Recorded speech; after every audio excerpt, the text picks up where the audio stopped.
On July 2, 2025, Etihad Airways inaugurated its first flight to Atlanta, Georgia.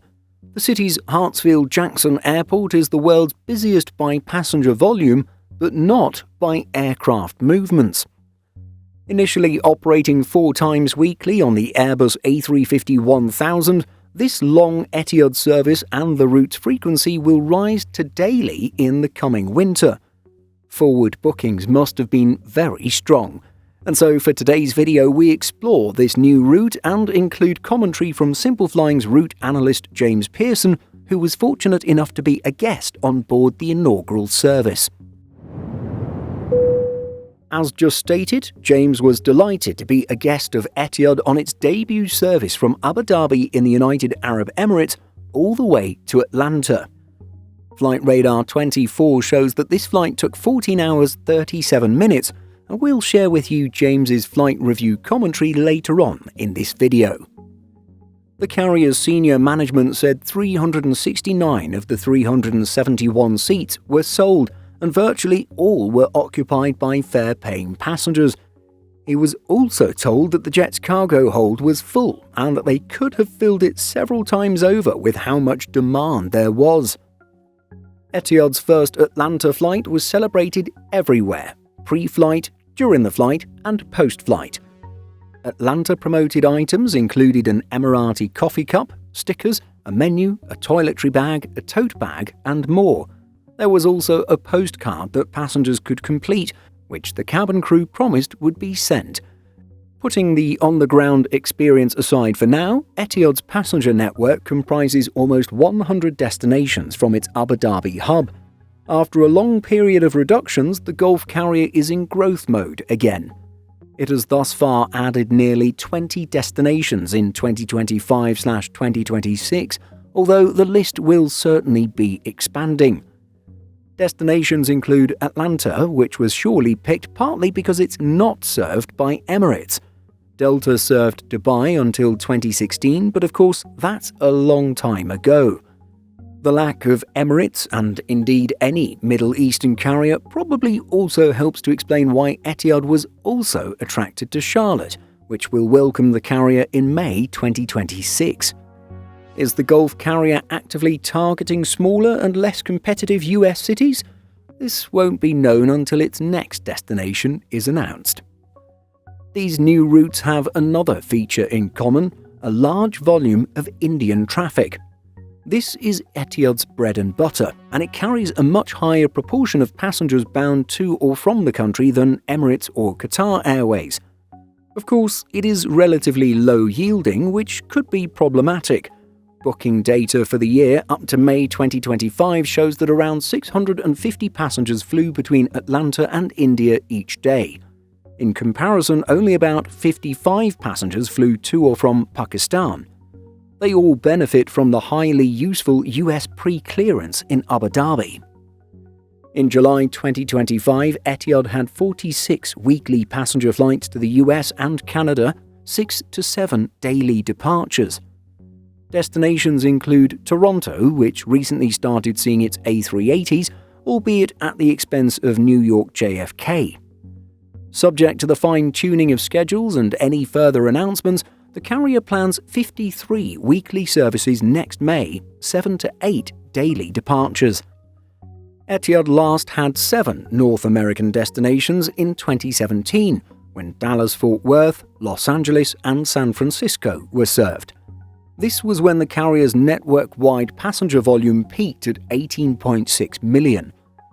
In retrospect, however, the carrier had overexpanded, with this period coinciding with the Abu Dhabi carrier racking up many billions in losses. Now that Etihad has paradoxically shrunk to grow, it'll be good to see a more sustainable platform for future growth. So that's what James had to say about the route and Etihad's rationale for launching it. But how was his actual in-flight experience?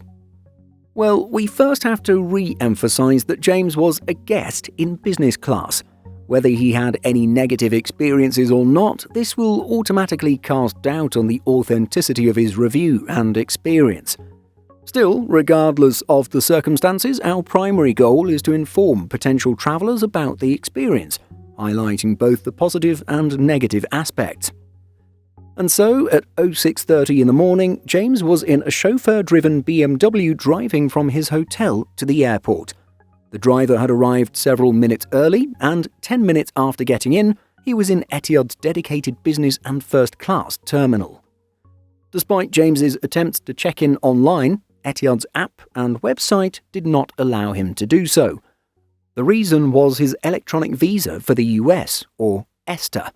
The carrier required him to enter his visa number and other details which are not available with an ESTA.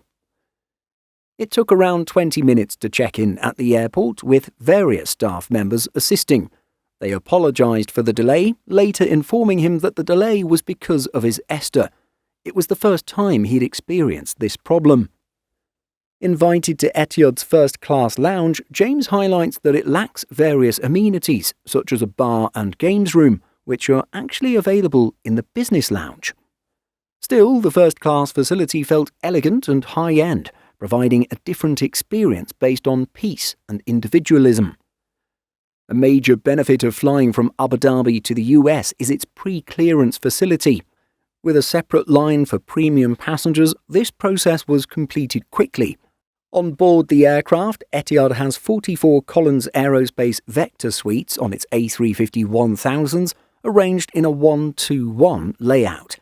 Each seat has a sliding privacy screen, which nearly everyone seemed to use at some point during the long flight. As the flight was entirely during the day, the fully flat bed option wasn't used. James's suite had 2 windows, although Etihad's A350s have manual window shades. There is a great use of space, with multiple nooks and crannies for storage. The seat/bed was very comfortable, the controls were dead easy to use, and everything was in pristine condition. The reading light, USB chargers and the phone charger were much appreciated, although the position of the coat hook was a bit strange. Pyjamas were handed out, but not worn. Disposable slippers, an Atlanta-themed amenity kit, and a very comfortable blanket were also given out. Etihad's A350-1000s have an 18.5-inch HD touchscreen, which is well proportioned and responsive. The controller, located in a storage box, was not needed. Unlike some operators, the number of movies and TV shows was perhaps a bit limited, but fine overall, even on the carrier's longest route by distance. Moving maps and camera views are always great. Wi-Fi was available for most of the flight. There are 2 levels: texting, free for members of Etihad's loyalty program, and unlimited, $19.99 for the full flight. The free option appeared reliable. Messages went through immediately, although photos did not, as it was indeed for texting only. A choice of 3 welcome drinks were offered upon sitting down. The flight attendant, Paul, from Romania, was found to be approachable, friendly, knowledgeable, and responsive throughout the flight. Before departure, James was asked if he wished to eat soon after takeoff or later during the flight. He chose the former, with the food arriving around 90 minutes after departure. In all sincerity, the food was outstanding and the best he has experienced on an airline. The meal consisted of a beetroot and ginger soup, followed by sea bass and frangipani. Additional food was available whenever required. James chose the pancakes and the tandoori kebabs. Etihad flight EY13 touched down slightly behind schedule, and a water salute came shortly after. James concludes his review saying, "So ended what was an outstanding and memorable trip. Despite the flight length and time zone changes, I was not particularly tired and could have flown longer, which says everything." We summarised James's review, but you can catch the entire write-up on simpleflying.com. We'll include a link in the video description. What do you think of the in-flight experience and the general idea of Etihad launching service to Atlanta? Let us know by leaving a comment. In addition to our daily YouTube videos, Simple Flying publishes over 150 articles and a podcast every week. Visit simpleflying.com.